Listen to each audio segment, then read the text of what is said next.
to the super chat says the East Coast list was so disrespectful to my coast. I'm about to pull this list up. Fuck it. I just pulled it up, Mike. We have a problem at number 100 because OPP is 100. I'm out. They did 100? Ugh. East Coast. Just East Coast, Mike. That's a lot. OPP is 100? How is OPP 100 Shit. on the East Coast? Man. Who got the props is, oh yeah, they messing up. Who got the props is 98. The Symphony is 97. Damn, the Symphony's not. Whoa. The Symphony's Wale's 97. Pretty Girls is 96, though. Wale's East Coast? They got, yeah, he's from D.C. That's East Coast. Yeah, technically, yeah. Made You Look is at 95. And everybody keep wondering why Coop keep talking about crack is back in the 80s. Is back. Made You Look is 95. Let's go through 100. 100 is OPP. OPP is 100. The Symphony is 97. Who got the props is 98. It Made You Look is 95. Crack cocaine. Man, they must be about to hit us with some heaters. I'm just going to. It Made You Look is 95 and OPP is 100. They about to, yeah, we about to get some heaters in this countdown. No, we're not. They just don't know what they're doing. I can't name you 90 songs of any genre better than Made You Look. Ready or Not is 93. Nutmeg by Ghost is 91. That's why I mean they don't know what they're doing. What? You know I love Ghost and Supreme Clientele. Cool G Rap and DJ Polo Road to Riches is 90. How is Nutmeg over Made You Look? I don't know. Mike, the drugs that these people use now, it's different how they make the drugs now. It's much more potent than it used to be. What are they gauging that on? Like, you can't even gauge a reaction for Nutmeg because it's not even a single. On a scale with a tester, Mike, but I don't know. It's not even a single like that to be able to compete with Made You Look on that level. Organized Confusion, Stress is 89. Rock Marciano, Panic is 88. Nonchalant, 5 o'clock, 87. Come Clean is 86. Yeah, they tripping. Time for Some Action by Redman's 83. So what you're saying is 82. That's way too low.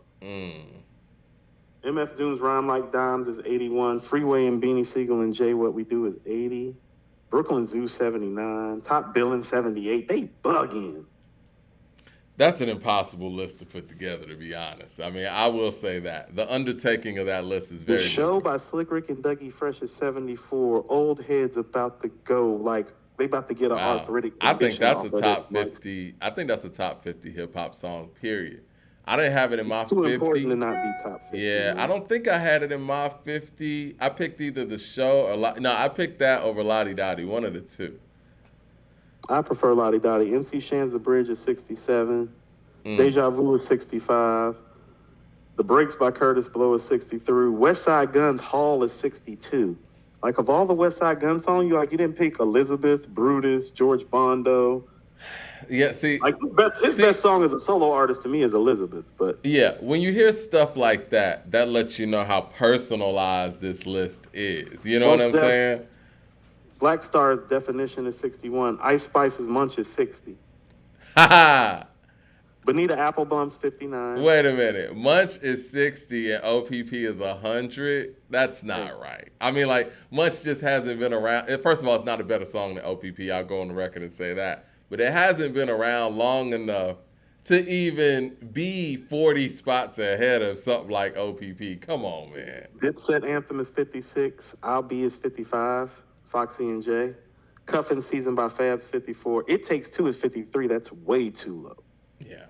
That's a top 50 possible Super hip-hop song Thug. all time. Children's Stories at 51, Mike. I just don't want to read no more. Super Thug. Yeah, this is what I don't like. And I got love for Nori. But based on who Nori is now in the podcast sphere, I feel like they elevated Super Thug more than they would have if Drink Champs didn't exist. You know what I mean? Is that his Planet Rock is 40? Is that his best song? Still Not a Player's 39. I always thought Nothing was his biggest song. I mean, if we're going to really make a case for what song was bigger. I'm going to ask you what his best song is, though, because I don't think it's Super Thug. I don't even know if Super Thug's the best song on Nori. NRE, Nori, except for Now We Gonna Run Eating. I don't know, man. Super Thug might be his 37, Wanksta's 36. Oh, let me get to these super chats real quick. LP says, 35. Like, what are we doing? LP says, it was trash. Stop it. There's levels to this. He's talking about the Jim Jones. Ice Cream's 31. Woo. Oh Boy is 30. Oh boy's not better than Ice Cube. Hypnotize 29. Paid in Full 28. We just not getting to a Rakim record. They got Big Mama Thing at 27.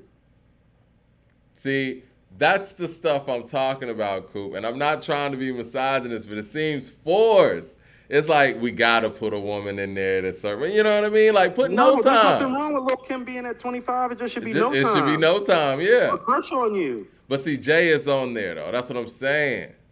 That's why. Rock the Bells is 25. What do you think about Rock the Bells being 25? I guess that's good for L because they don't really consider him quote unquote East Coast like that. And okay, Mike, they just put Fight the Power at 24. I'm gonna have to go on Twitter and throw up gang signs now. We done. Fight the Power is at 24 on the East Coast done list. Here, Mike. Flavor in Your Ear remix at 23. You know it's coming. Fight the Power is a top 5 hip hop song. Period. All About the Benjamins is at 20. They about to catch a bad one. Don't worry about it. Is the message even on here? We're gonna catch this fade. Let's get to the rest of it. James Smith with the super chat says, wearing European brands to the BET Awards is hustling backwards. Every female that performed twerked. We need to set a better example for the next 50. Mike, I'd like to inform you that Nicki Minaj's Itty Bitty Piggy is at 19 ahead of Fight the Power. So is... Nobody even plays that record. You know, again, forcing Nicki on the list to validate where she's supposed to be is the stuff I don't like. You know what I mean? Like, and I even at 18 with Dior.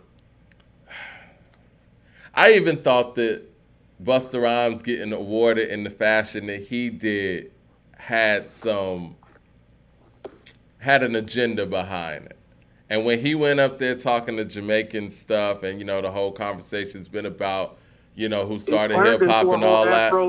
Yeah, and it's like, bro, stop this narrative that Jamaicans started hip hop. Everybody played a role, but Black Americans' culture and you know, and the beat breaks comes from those records.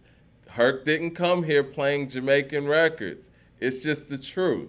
Busta, you didn't come out with Woo Ha on some Jamaican shit. You had to do some Black Americanized stuff. That's fine. Just tell the truth. You know what I mean? Like, because it minimizes the impact that people actually put forth. And I think that it just gets tiring for Black Americans specifically. It feels like everybody wants a piece of anything that we do and try to dilute us out of the process, and that's not cool. And I feel like, you know, to some degree, when he started that Jamaican stuff, I felt like, okay, is this why they're awarding Busta? To credentialize this and this message? Same way that they, you know, gave Fat Joe the platform on the Breakfast Club to talk his stuff about, you know, the Puerto Ricans being 50-50. Like, balance it out. Talk to the other folks who dispute that. No, you're forging some valid sentiments, because this is what I'm saying. I don't have a problem with you receiving the award, but are you systemically and institutionally trying to downgrade the Black American male in this cycle in the process? Yeah, because he's already said Black Americans don't have culture. He said that, and you know, he's been recorded saying that, and I find that very interesting. You actually made a career off of Black American culture. Well, here's the most fascinating thing about this. Like, real talk, Mike. There ain't no fucking America without Black American culture. It's not. What is he talking about? No, it's not. And to say something like that means you totally disregard all the work that's been done. Yeah, everything. What are you talking about? Like, even everything, the whole fabric of the society is based on pillaging it from the brilliance of us. What do you mean? Even everybody run into Paris for the Louis Vuitton event or whatever, right? Hip-hop didn't care about Louis Vuitton like that until Kanye really brought it into the culture. He did that. Facts. Scenarios at 17, Mike. We didn't care about Tommy Hilfiger until Snoop Dogg wore the shit on SNL. You don't got to prove it's yourself, the truth. Mike. We all know. Yeah. We all know what time it is, Mike. I don't know why people is, you know. Rodney Hester. MCs is 16. What's that? My bad. Suck AMCs is 16. I like that. I think that's the proper record to choose from Run DMC. Get At Me Dog is 15. What do you think? I think that's way too high. And I love Get At Me Dog. I think that Get At Me Dog's a game changer. I think DMX is a game changer. And I think that he was such a great artist, especially out the gate. There were a collection of records that changed shit. You know what I'm saying? It was like, I heard Get At Me Dog, Stop Being Greedy damn near at the same time. And had the same feeling. You know what I'm saying? Like, oh yeah, this nigga's here. I didn't, but I feel you. Rodney Hester with the super chat. Even though I do think that Get At Me Dog is probably the best record on It's Dark and Hell is Hot. Get At Me Dog or Stop Being Greedy? Which one? It's tough for me. It's those two. But if you ask me today, I'll say Get At Me Dog and then Stop Being Greedy at number 2. Rodney Hester with the super chat says, I like how Offset and Quavo were able to put their differences to the side and perform together. Me too. I think that was a beautiful moment, and I think that's something we talk about, you know, being a positive example, regardless if they're quote-unquote back together or the band's back together or they're making music together or not. That's, you know, nobody's business. But the fact that they were able to get on that stage and do what people love to see them do together with, you know, their third member not there, I think was really big. Vernon F with the super chat says, what up to the best hip hop podcast and fuck Kid Capri, son. Oh, okay. All right. Appreciate the props. We'll get to that in a second. Let me finish this list right quick. Go ahead. I'm sorry. Bodak Yellow. No, you're cool. Bodak Yellow is 14. They Reminisce Over You is 13. New York State of Mind is 12.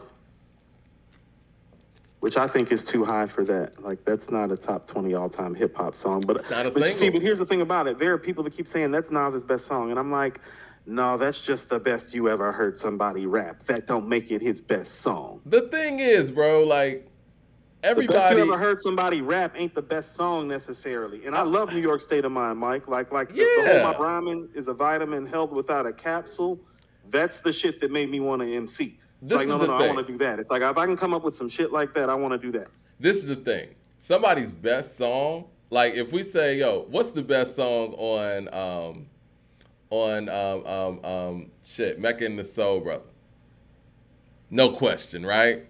Right. You ask somebody what's the best song on Illmatic, you're going to get like 10 different answers. For the rest of the show. Yeah, like you're going to get like 9 different answers. If it was his best song like that, it would be no question. You're like, what's the best song on Illmatic? Everybody would say New York State of Mind. We don't even know if it's better than the song that follows it or the song that follows that song. So for that reason alone, can't say it's his best song. That's more of an ode to the album. Of course. But I don't know if, like, as a standalone, though, no, I don't think New York State of Mind is at 12. I would have felt better if I saw It Ain't Hard to Tell or The World Is Yours here as a single, truthfully. Peter Piper's at 11. Mm-hmm. I like how they got Run DMC twice. Bobby Shmurda's High is number 10. That's not true. And I don't think Peter Piper should even be there either. Me neither. Lauryn Hill's Lost Ones is number 9. I think it should be on this list maybe, but not that high. Where's Houdini? Since they got Run, apparently. Since they got Run DMC twice. 8. Plug Tuning is number 7 from De La. This is disingenuous. It's either disingenuous. Mike, let me finish, please, because we're almost done. Jay-Z So Ghetto is number 6. Eric B. and Rakim's Eric B. is President is number 5. The Message is number 4. Juicy is number 3. Rebel Without a Pause is number 2. And Cream is number 1. Okay. All right. Based on that top 10 and So Ghetto being number 6 and a few other things on there, this is clearly one individual's list. Like, this is clear. Like, this is not, and I will say this, you know, when we put together these lists, the most difficult thing to do is to try to include some of the more recent smashes and how they kind of, you know, how they compare with some of the classics that have been around 20, 30 years. So I get them trying to include those things, but you got to be fair. You're right. They don't to a certain degree. You know the records that are modern day classics, like in the hip hop rap sphere, and you kind of know where they fall. Like, could you argue that Bodak Yellow should be on this list? Yes, definitely. You could, because it was the best rap song that year, Mike. And I said it, and everybody's like, "Coop, you think that?" It's like, it is. It's like, get over it. Like, let it go. It's like, she made the best rap song this year. I don't care who wrote it, how they wrote it, put it together. It comes from a Southerner, but yes. Onomatopoeia, LMNOP, don't matter to me. The best rap song of the year. So should it be in this top 100? Yes. Should it be at 14? No. But I feel the same way about something like Lawrence Hill's Lost One. Should it be in this top 100? Possibly. Most people would probably pick doo-wop. If doo-wop was at 9, it would make more sense. It makes a lot more sense. Lost Ones at 9 feels personal. It's like Lost Ones is more like that 100 to 80 area. Exactly. As much as I love it, Mike, the bulwark is stellar. Yep. But it ain't no top 10 rap song ever. Like, what? Ahead of Fight the Power? They about to catch this fade, Mike. All I saw in my mind was Fight the Power at 24. Everything else was just nothing else really. I don't really care. Didn't they put Cardi's Invasion of Privacy as the 14th best hip hop album ever? Because they put that album ahead of like Illmatic and stuff too. So it seems like 14 is Cardi's number with them. See, no, they're catching a new fade, not an old one. Not old. LP with the super chat says, hipsters, whites, the message, not there. Shaking my head. The message was there. We just had to wait until. Yeah, it was at 4. Houdini's not there, and I think Peter Piper being there and something like One Love or Friends being missing is a giant omission. Jermaine Johnson, super chat, says, no, Mike, designer brands have been a part of the fabric, pun intended, of hip hop since Rakim, Dapper Dan, Dope Boy era in the 80s. But yes, Rakim brought that to the game too. I'm not talking about designer fashions in general. I'm talking about specific designers. You just said it yourself. Rakim brought the Dapper Dan stuff to the mainstream, right? I mean, Fresh Prince, I remember seeing a documentary on Cross Color. The way Cross Color got jumping, they sent a whole bunch of stuff to Will, and Cross Color got placement on the Fresh Prince of Bel-Air. Boom. Black culture again, right? Even though Cross Color is black owned. But you could trace all of those designers down to an individual who brought them to the light, all the way to Versace. So Malcolm Gladwell's book, The Tipping Point, kind of like is a discourse on how trends occur. So when I'm saying culture doesn't exist with us, do you know what the main tipping point in American society is? Our black asses. We're the tipping point for American culture and society. How did the Fox network start out? In Living Color, Martin, Living Single, New York Undercover. You could throw Married with Children in there too. Married with Children was the first staple show. But yes, Married with Children's in there, but who does Married with Children really resonate with if you really look at it? Married with Children and Roseanne are slightly different shows. They're not your typical, white American shows. No, they were for folks like us without money. They just happened to be white. Exactly. And you can look at the Super Bowl halftime show. Who started that? Michael Jackson. Before Michael Jackson did it, Prince with a do-rag in the rain. Before Michael did it, they had bands out there. They had college bands out there. So here's the evidence, Mike. You're right. So let's go to an American cultural moment that mostly white men in the white sphere market and media and campaign and make money off of. The 3 most notable moments in Super Bowl history performance-wise: Michael Jackson, Prince, Janet Jackson, black people. Hello. That's what I'm talking about when I'm talking about tipping points. The points that people remember. Mike, national anthem, Whitney Houston. Tipping points. True. Tipping points. But even the halftime show at the Super Bowl didn't even really exist until Michael Jackson. The reason why they, and we did a show on this before, but the reason why they had to get a big time performer is because, once again, over there at Fox, in Living Color, they had a halftime special during the Super Bowl, took all the ratings away from him, and the next year they said, we got to go big. Give Michael Jackson. They had to pay him. And then after that, you got superstars on that stage. We created that stage all around. But again, it is what it is. People just got to acknowledge that, and it's no shade on nobody. The Super Bowl, Mike, and they were asking me, what's that thing Prince had on his head last night? I said, that's called a do-rag. It's called a do-rag. Get your life together. Not to mention the people playing in the Super Bowl. Mess up his hair at all. That's how we do. That's how we do. That's how we do. We create things. LP with the super chat says, they don't respect hip-hop. They don't do rock like this.